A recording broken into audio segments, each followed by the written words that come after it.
If it's Wednesday, it must be Paris. Mark Zuckerberg in Europe on an apology tour, where the Facebook founder's hosts seem to be serving up mixed messages. The French president pressing the social media monolith to pay much more tax on the money it earns in France, all the while courting Zuckerberg and a host of other major tech CEOs for help in developing French startups. Mixed messages on Tuesday as well, when the European Parliament at times grilled Zuckerberg over the Cambridge Analytica scandal and the plundering of the private lives of 87 million users for commercial and political purposes. The session in Brussels, by the way, was streamed over Facebook Live. Zuckerberg's European tour, which conspicuously leaves out the UK, where the Cambridge Analytica scandal broke, and it comes ahead of an important day, Friday. That's the start to a new EU data protection rule.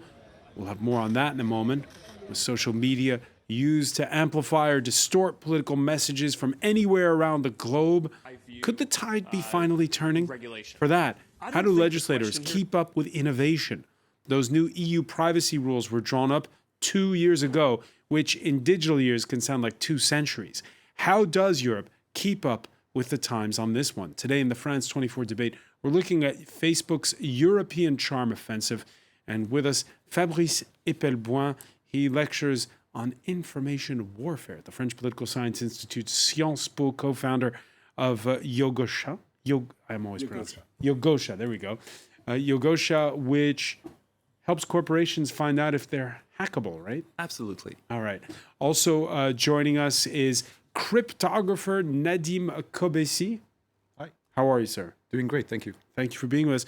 We want to thank as well, welcome to the show, Olivier Binet. He's the co-founder of carpooling app Caros. Hi. A carpooling app which right now is present in the Paris region. Sure. And growing. And growing in a few other places in France, yeah. All right. The France 24 debate on Facebook and Twitter, the hashtag F24debate. Mark Zuckerberg, again, wasn't the only one invited to lunch at the Élysée Palace. Emmanuel Macron hosting a Tech for Good summit that brought together the likes of Rwanda's President Paul Kagame and a host of data giants. There were big announcements, IBM saying there'd be 1,800 more jobs in France, Uber and Deliveroo's bosses promising more benefits for their drivers and couriers, Microsoft promising new investments. Selena Sykes gives us a peek.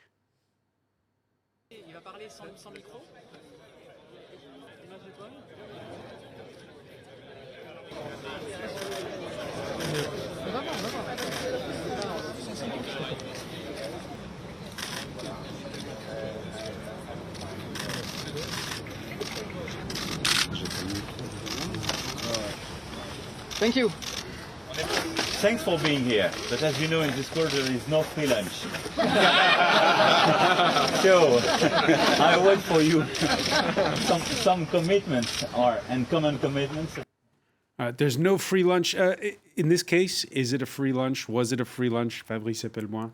It looked like a free lunch because basically Mark Zuckerberg spent 1.5 hours answering questions. That's nothing compared to what he's done in front of You're talking about Tuesday in Brussels. Oh, Tuesday in Brussels, yeah, free lunch. But the here with having these tech giants saying there's no such thing as a free lunch, trying to court the...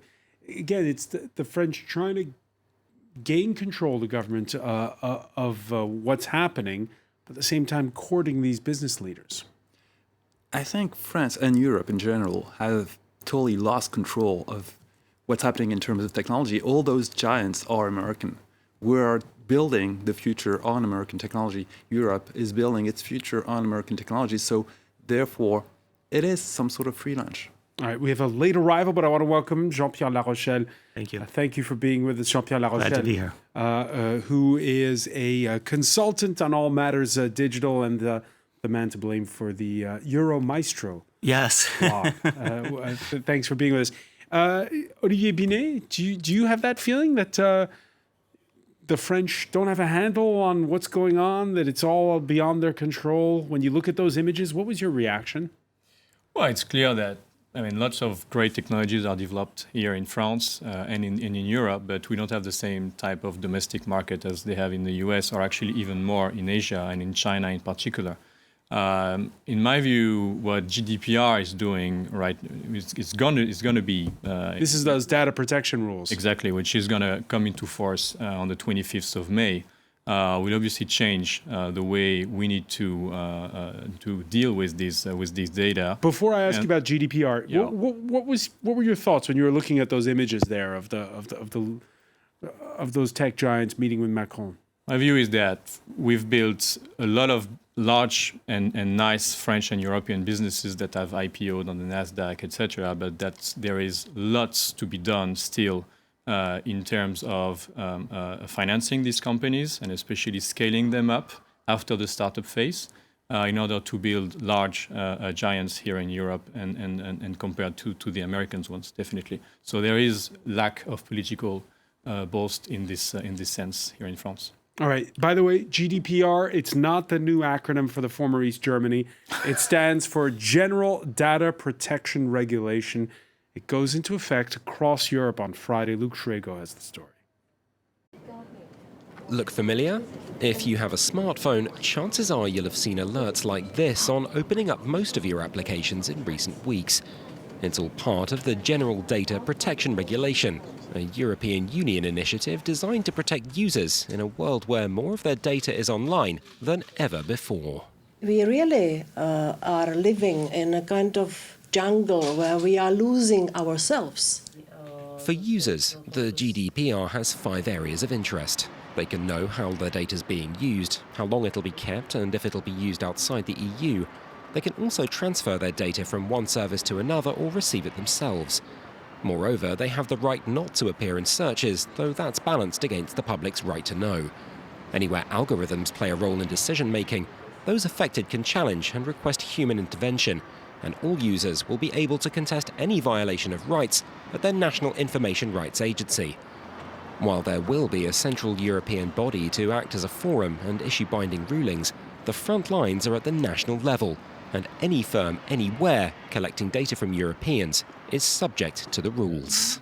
By negotiating the possibilities of data transfers outside Europe, we are in fact pushing other countries to increase the standards.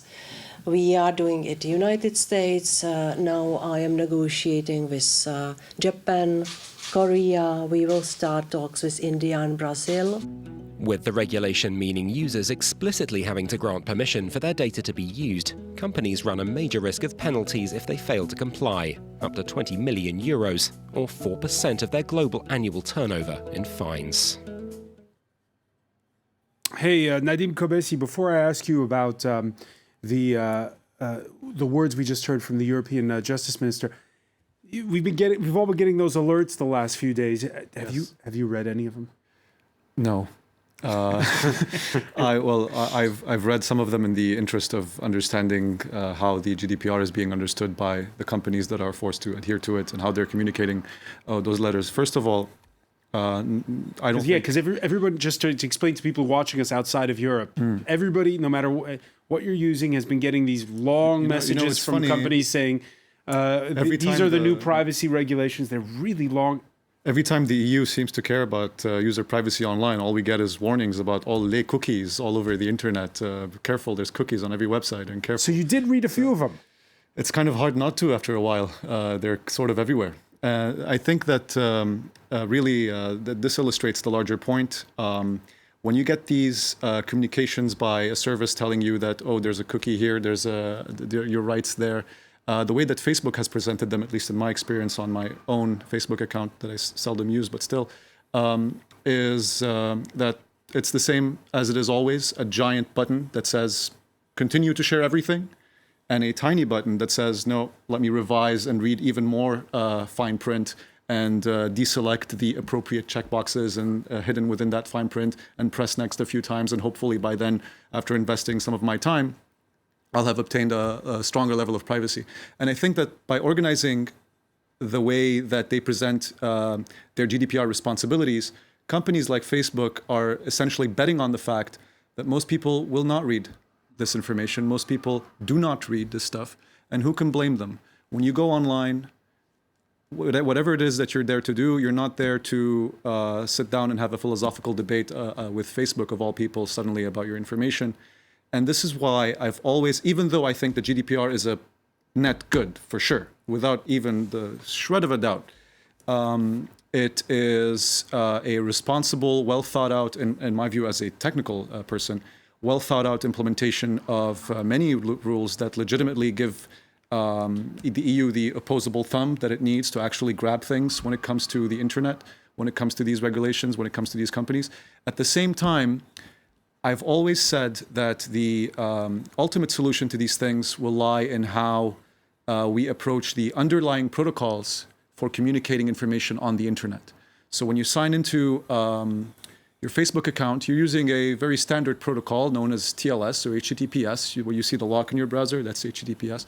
So I'm not saying we need to change HTTPS, but I'm saying that all of the information transfer on the internet is governed by these protocols. These are protocols that we can engineer on a low level to restrict what kind of information they can take from us while we browse the internet. So you're saying it's up to the individuals to do that restricting? I'm saying it's up to the technical viewpoint of things to be engineered in such a way that it becomes mathematically impossible. It becomes technologically, engineering level wise, it becomes impossible to actually have Facebook gather so much information about you. And whose job would it be to do that? Is it so many people? So the makers of computers? Is it the government? It would be so. In computer security, we have the security and privacy community. We have the usable security community. We have communities that study use case scenarios where what is it like to model the typical European citizen, the typical citizen in a Tunisian country, I don't know, when they're actually using Facebook, what are the data entry and exit points that they're exposed to around the internet? Can we develop a formal model for this? And within that model, actually start to understand where the data goes out and then develop technical systems that make it impossible in the first place for that to happen. And then even if you have laws like the GDPR, which are great, you will have another sort of support for these laws that is based on the technical capacity of the devices themselves. Where does the future lie for when it comes to protecting citizens' rights, Jean-Pierre? GDPR is the right way to go. And you can see, we talked about the U.S. having a technological advantage, and that's true in terms of the actual technology, but the EU is way ahead in terms of the legal framework. And you can see that was demonstrated clearly with the difference between the 10-hour testimony that Mark gave in front of the U.S. Congress versus the question in the European Parliament. It was better informed? Much better informed. It was like night and day. So it was clear that many of the U.S. legislators had no idea what they were talking about, the technology. The questions by the European Parliament ministers were very pointed, very direct, and it's one of the reasons why I think Mark took such little time in answering the questions. I spent about 25 minutes answering an hour's worth of questions, evaded all of the important questions, and that was clearly noticed by the ministers who are asking for follow-up. Yeah, do these new data protection rules have tech giants quaking in their designer sneakers? Let's listen to Mark Zuckerberg. This was on Tuesday at the European Parliament.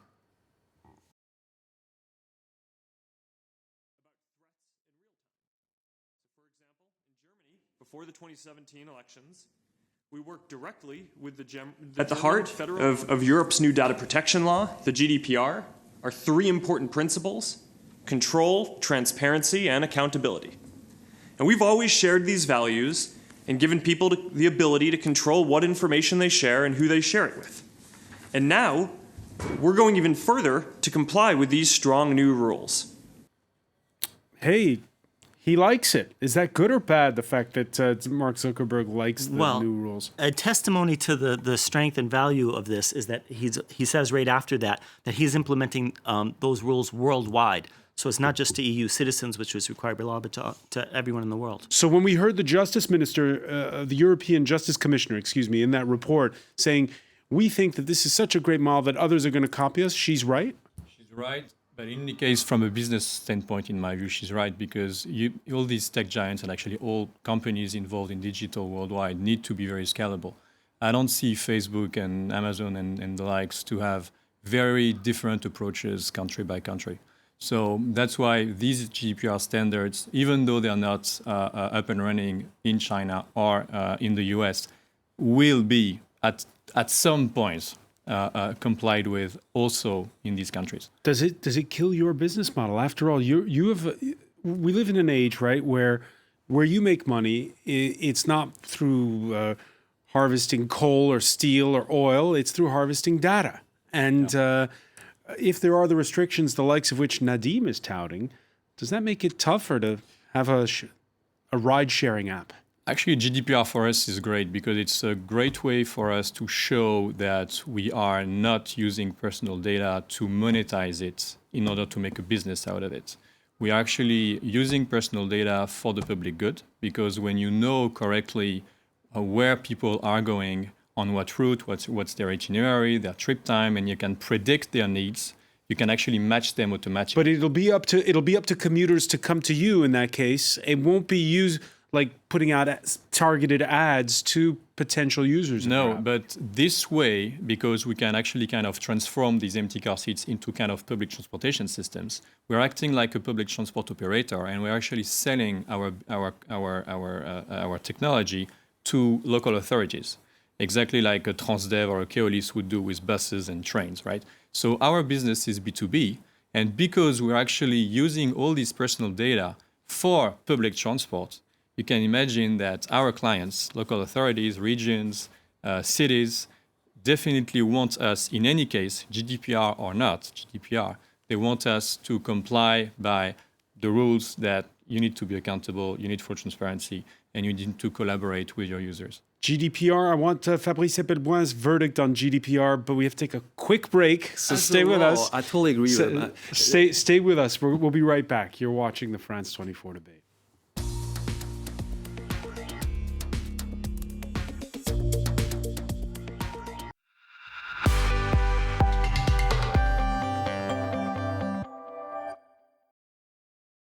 The annual meetings of the African Development Bank will take place from May 21 to 25, 2018 in Busan, Korea. The theme, Accelerating Africa's Industrialization. Heads of state, governors of the bank, government ministers will be joined by an estimated 4,000 participants from the public and private sectors in Africa, Korea, and around the world. Share our ambition to unleash Africa's full potential.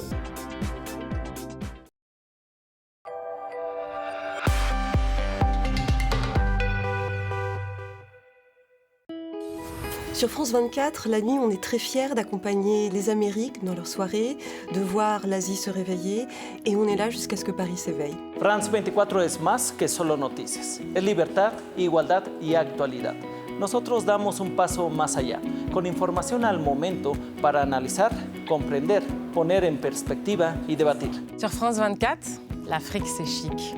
In Live from Paris, our correspondents around the world keep you up to date. Vous êtes déjà plusieurs millions et de plus en plus nombreux à suivre France 24 sur les réseaux sociaux. من الطبيعي أن يكون شعارها الحرية وخاصة حرية التعبير في بلد حرية التعبير.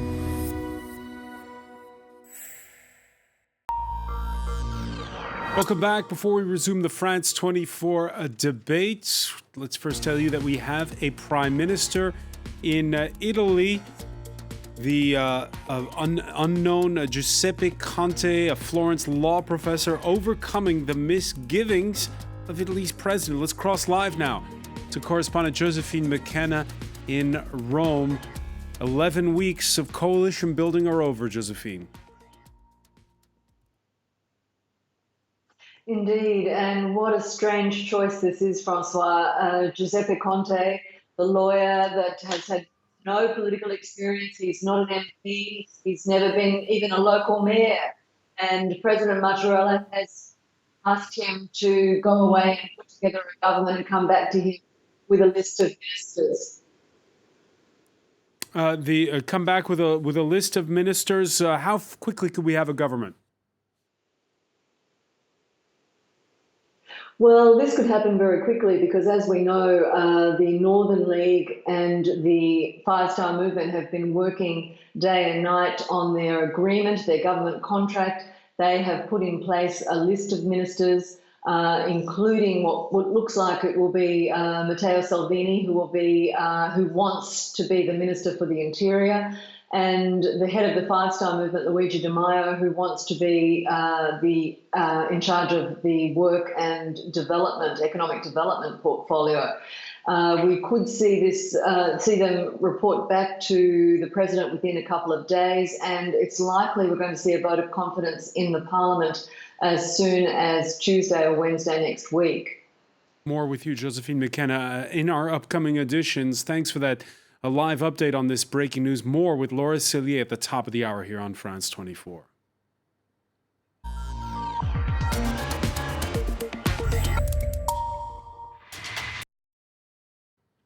Welcome back, or welcome if you're just joining us. It's the France 24 debate. We're looking at Mark Zuckerberg's European charm offensive, the boss of Facebook, in Paris this Wednesday after answering questions before the European Parliament the same week, where on Friday there'll be the implementation of the General Data Protection Regulation Policy, the GDPR.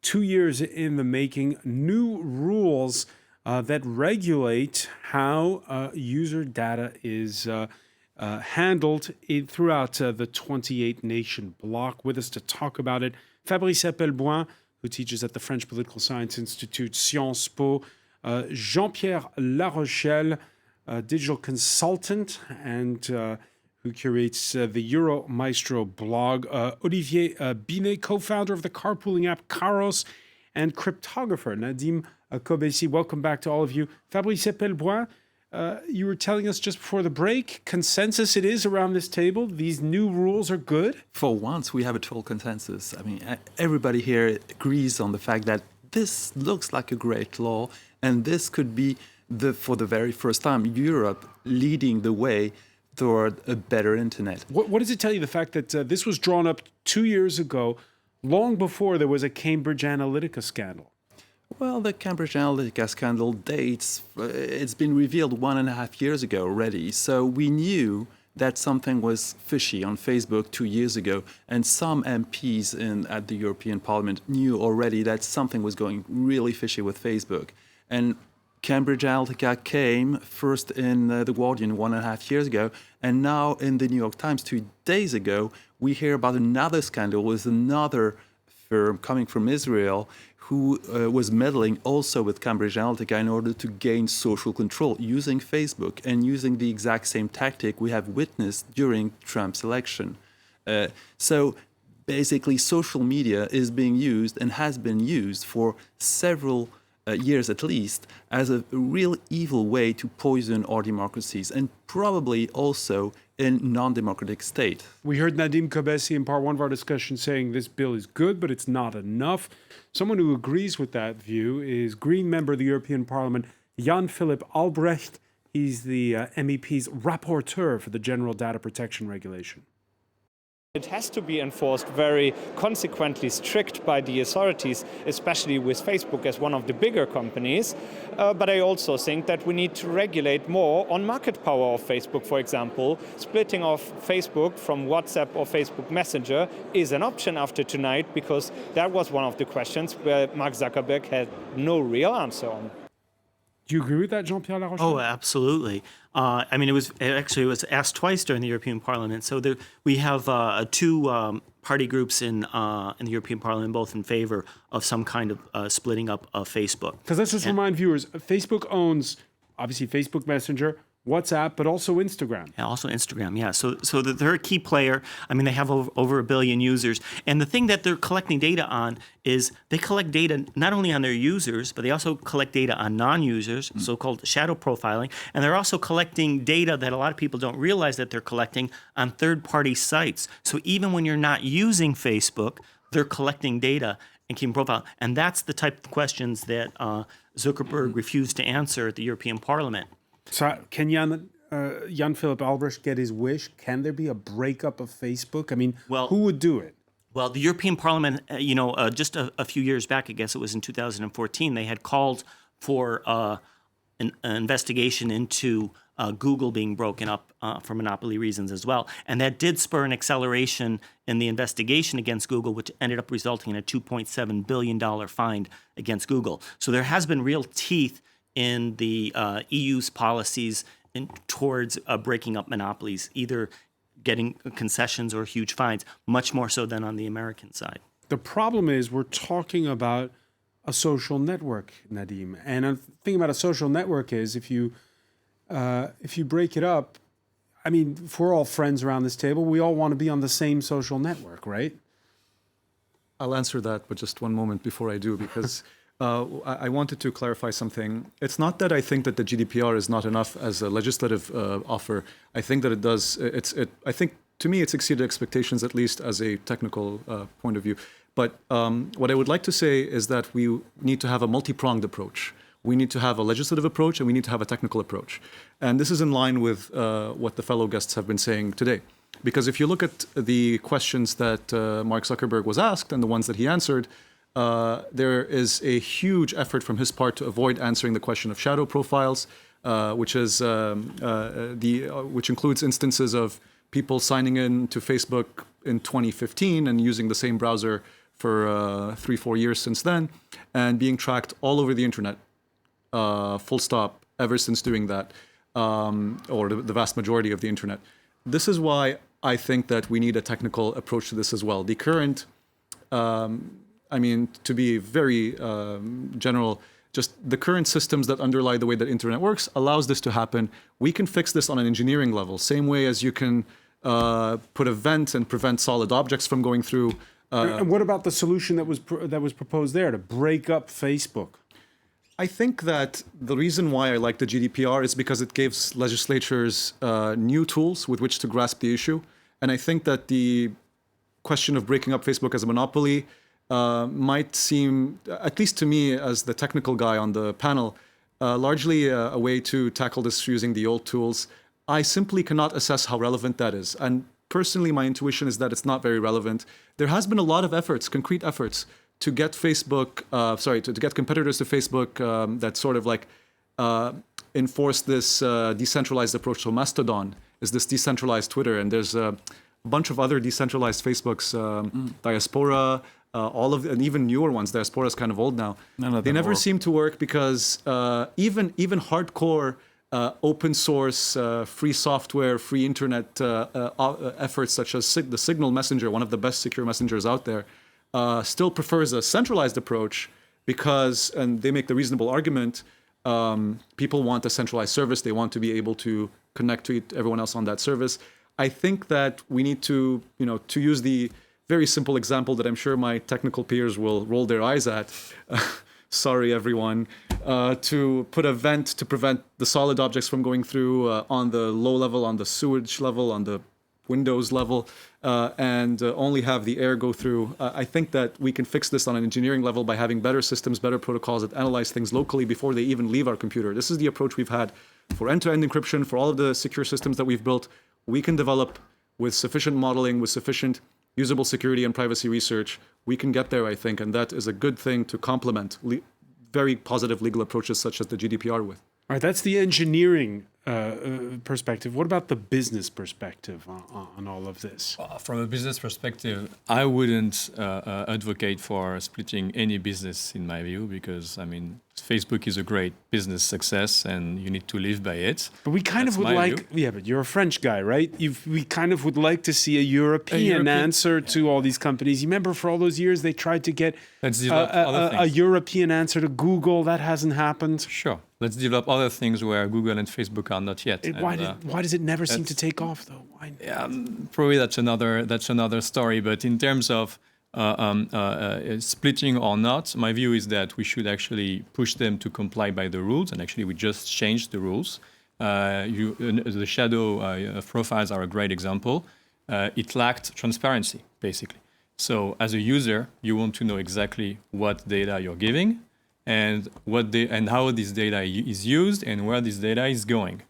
And actually, GDPR is changing a lot in there. And when we started this TV program, you were asking, actually, you received all these emails with very lengthy emails and lots of details. Yeah, these privacy notices. That nobody actually really reads. But from a business standpoint and as an entrepreneur, I can tell you that in our app at Kairos, GDPR is actually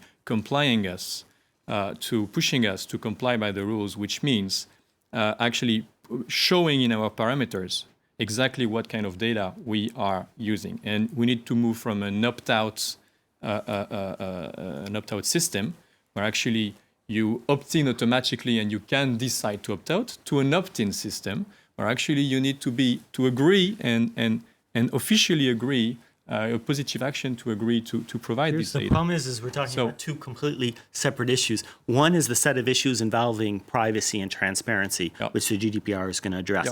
And one of the key things that happen here that the GDPR requires is transparency. So when there's a breach of data, for instance, the company is required within 72 hours to announce that breach. And the problem here with the Cambridge breach was that Facebook knew about the breach and didn't notify anybody. And that was the series of questions that went unanswered. Okay, so there's consensus among the panel that Europe is reacting, and we'll see, and for some it's a first step. We'll see how it goes to these privacy issues. So there's privacy, there's business model, because social media is used for business as well.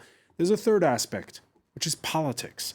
The social media giants are overwhelmingly American. They impact, though, European politics. Amid growing concern, Facebook and Google this week, in the past weeks, have decided to restrict political ads ahead of Friday's referendum to repeal Ireland's constitutional ban on abortion. Activist groups from outside of Ireland and from the United States, most notably, have been trying to weigh in on the conversation there. In Italy, fake news has a name. Bufala. There were lots of accusations of bufale in the run-up to a general election where populists have now formed an unprecedented coalition after a campaign where their weapons of choice for getting their message across were Facebook and YouTube. And in that respect, has social media changed politics forever? Oh, totally. First of all, it's quite easy to put hate and division within a society using social media. It's extremely easy. It is empowered by the algorithm itself. So dividing a society using Facebook is extremely easy. And can the EU fix that? That's going to be very difficult because the EU is facing a deadly threat with Facebook and social media in general. The deadly threat is what is happening in Austria, it's what is happening in Italy right now, what happened in Great Britain with the Brexit. Division. And social media is great at putting division in any given country. So it's a deadly threat for any democracy. And, well, as you know, Europe is made of democracy. So Europe is really facing a great danger with Facebook and all those social media. Nigel Farage even went so far as to say that Brexit would not have happened, would it not be for Facebook? So yeah. And the same kind of comment went on in Italy. You're right. So what does the EU do in that case? I just want to say I really agree with that point. I think it's the most important point of the whole debate. Those algorithms, the way that the internet works, the way that social media works, really like the tribal back of the brain of the human mind is just like really activated by all this stuff. And if you look at graphs that were generated by a researcher, unfortunately, I forgot their name. If you look at like a certain piece of news starts spreading, okay? And it's a controversial piece of news, so you have people who agree with it, disagree with it. It spreads, and then poof, you have like a huge tree there and a huge tree there, and like one tiny little thread in the middle, connecting both of them. And it's really just like, it's as if like the internet started, only the military was using the internet, and then everyone started using the internet, and then like the tribal way of thinking that we like survived on for millions of years as a species suddenly left. But is it a learning curve? Is it a learning curve in the way that we've had a learning curve when it comes to handling data privacy? Is there a learning curve when it comes to regulating the political use of these? I honestly think maybe you have to teach people starting at like middle school. Maybe we should start having... The problem is the algorithms. The algorithms are set up in such a way that you ended up getting into a bubble of seeing people that agree with you. And so it reaffirms confirmation bias. So if you have a particular stance, you're seeing a lot of people that agree with you, and you get the impression that, wow, well, this is really the consensus. And it's not necessarily so. It's the algorithm that Facebook chose to make. And that's one of the things that Google just changed with their news platform. They went out of the way to try to make it now more objective so that there's a universal output in addition to the personalized output. Olivier Binet, the people in this country who are right now in middle school or at the lycée in high school, they've now lived their whole lives with social media. are they going to better adapt to what we're describing, the echo chamber, or is it too late? Are they brainwashed like the rest of us into thinking that there is groupthink? It's a great question. It's a difficult question, but I guess they can probably realize from, it's a matter of education, but if their parents are telling them that exactly what you are saying, they live in a kind of a bubble, which is a virtual bubble, and that they should go and see the world outside, they can probably, but they will be the ones in any case that will change that or not, and probably much more than actually the people who have not lived with it and which actually could be seen as non-legitimate in a few years from this generation to change things because they will not understand exactly how it works. So what will happen to democracy? It's a tough one. I think we probably need to be able to analyze what you're saying about algorithms and the way they actually kind of create some kind of clusters. But in my view, it should be in the advantage as well, in the interest as well of the Facebook and the likes, all the social networks, to try to develop actually new ways and new ways to interact and new ways to share ideas. And it could actually enrich what's happening on these networks much more than creating clusters. So my hope is that it will enrich it and that they will need to, or they will be willing to, for business reasons, to change these algorithms. A point to that. So I really wish that they would do that. The thing is, regarding opt-in, which is supposed to have increased after Cambridge Analytica, even before Cambridge Analytica, Facebook Messenger had opt-in for a lot of services. Sure. But that opt-in, this is literally the case. I'm not making an exaggeration here. Giant, cute cartoon bunny, literally next to the yes, please share all my data all the time, and then a tiny little button that says not now, not no, not now, but giving free rein to the app to keep harassing you in the future until your heart gives in to the bunny. You know, can probably change that because in this example, there is a button size, there is a specific use case. You can probably try to analyze that and make a rule out of it. The algorithm one is probably much more difficult to extract and to put in the law, right? So, the impact, Fabrice Epelboin, Olivier Binet says it's not all doom and gloom if you look at the future. There are ways to fight it. Well, obviously, if you look at polls concerning young peoples in France, young people do not care about democracy. They don't believe in democracy anymore.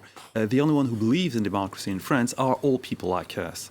The young ones do not believe in democracy at all. That is true, and it's not just true in France. It's actually in the West. The polling data is showing that young people in particular, in fact, it's strictly correlated with age, have a greater degree of, Well, let's ask the youngest person around this table, Nadim. That's very scary. I mean, look, you guys, I'm sure that the data that you've got is legitimate, and I'm not questioning it. If it's true, I think that my generation has a lot of work to do. Well, you see the attack on free speech on college campuses all over the country. So especially when it comes to crypto, because cryptography is going to be the way out. I'd like to say something regarding that point, the attack. As someone who has been on these college campuses, coincidentally with that period, you are so right. Mm-hmm. And it's a huge problem. It is a huge problem. It's become the case where actually, and I think that social media in the tribalism situation, in the way that it's enforced and reinforced these instincts, makes it so that we decide who's right based on how we feel about an idea, how we feel about a person, about who the person is, right, rather than what he says. So that's goes hand in hand with all of the social media dynamics, all of the dynamics that make the undermining of democracy possible. And it is, in fact, a sorry fact that my generation has been pushing this forward, I think. Lots of reactions on the hashtag F24 debate. I'll read just one off to you. I think Zuckerberg going to the EU for a hearing and turning down the UK speaks volumes and just how irrelevant we are on the world stage now. Okay, that's obviously from somebody watching from across the channel. Final word on this. Is the EU becoming more relevant in this instance or not? Yeah, sure. They're taking the lead. We are taking the lead, so it's great. Two comments on what we just said on social networks. The first one is that if social networks have been such a huge success over the last years, is that people actually like what they see in there, and it's been also improving lives of people. They can share stories, they can meet people from around the world, and lots of very good things are happening on these social networks. I think we shouldn't forget about that.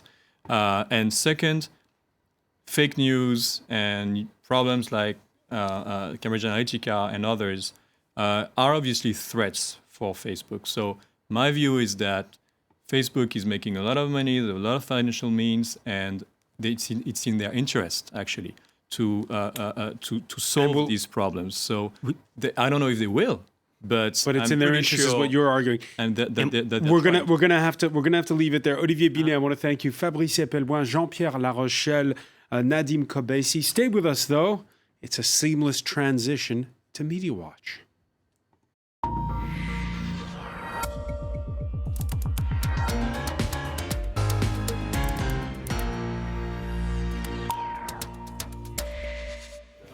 We began our show by looking at that Tech for Good summit, which included a lunch with the French president among those tech giants. Emma James is here. Hello, Emma. Hi there. Yes, the Tech for Good has been very much overshadowed by the fact that Mark Zuckerberg himself is there. Nar, the cartoonist, has come up with his version of their meeting, and Emmanuel Macron is saying to Mark Zuckerberg, can you help me win 2022? Because, of course, the idea that somehow Facebook is enabling this sort of danger to democracy by the spread of fake news. And he seems a little blasé there. He looks a little bit downtrodden as well. And I wonder whether maybe he's feeling, well, he's probably not feeling all that bruised after yesterday's events at the European Parliament, I think it's fair to say. This Twitter user pointing out that however rich you are, it is possible to still be left out of things. There is Mr. Zuckerberg looking as though he's very much the odd man out. Maybe nobody wants to get too close to him right now with everything that's going on with him. This person saying, it's poor Zuckerberg. It reminds me of those evenings where I'm searching desperately for my place. As for the European Parliament, well, it's interesting how that appearance by him has been viewed sort of really most people feeling that he got off very lightly indeed, including this website, interestingly called Data Breach Today. Data Breach Today. Who knew that we needed such a website? But there we go.